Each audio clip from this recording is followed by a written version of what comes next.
third piece and whatever. So once a one. Which piece? This one. Qual que é esse aqui? I'm the second person. Be proud. De quem esse aqui? Querer. Be proud. Quê?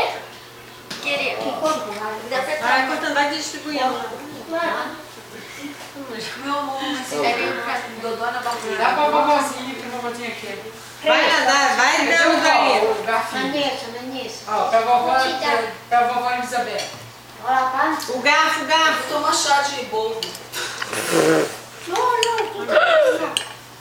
Pega o garfo. O Strawberry. garfo pra mim, pra ela. Looks good. Strawberry shortcake. That's how it's called. Líder, Strawberry shortcake. líder. Amiga, eu tô aparecendo no fundo da foto com esse cabelinho. Foto não, filmagem. Tira a mão. Ai. Mas tá filmando? Dá licença. Eu tô filmando. Esse aí fica pra você, minha filha, porque o meu eu quero só um Aqui, tio Gleice, um garfo. Um garfo. Vem cá, Cacá, vem cá, Cacá. Eu e você, vem cá.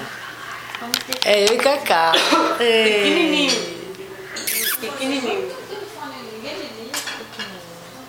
Eu não sou chegada do céu. Aí tá ótimo. Tchau. Feliz aniversário, Dedê. Vamos falar, Cacá. Vem cá, Cacá, comigo, vem cá. Fala, Cacá. Happy birthday. Vai, fala. Birthday. Fala. Quanto pedaço? Tá cara, você quer bolo, quer? Vem. Sim, sim. Cata um prato aí, o prato. Não um prato aí, né? Você tem dois. Aqui. Toma. Coitado do homem. Mãe, fala Dá esse garfo aí, dá esse garfo aí. Hã? Esse garfo do seu lado. Igual. Arrumei uma maneira de filmar. Olha isso. Pascal, eu tô filmando, ó. Fiz filme.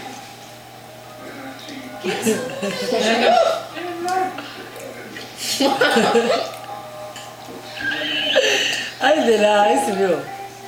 Reports too. Say something, please. Happy birthday! Parabéns. Fala, meu. Parabéns. Fala, meu. Parabéns, Andrea. Andressa. Andressa. Parabéns. Andressa. Tá filmando. Como é que fala em italiano? It's like a happy birthday.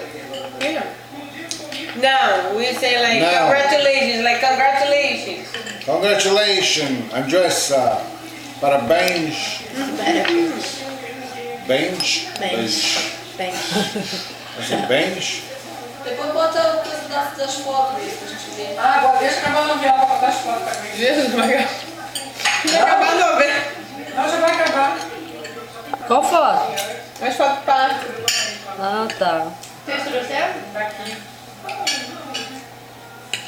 Mãe, desliga aí. É uma coisa que eu não sou chegada de bolo, gente. É uma coisa impressionante. Eu tô agora.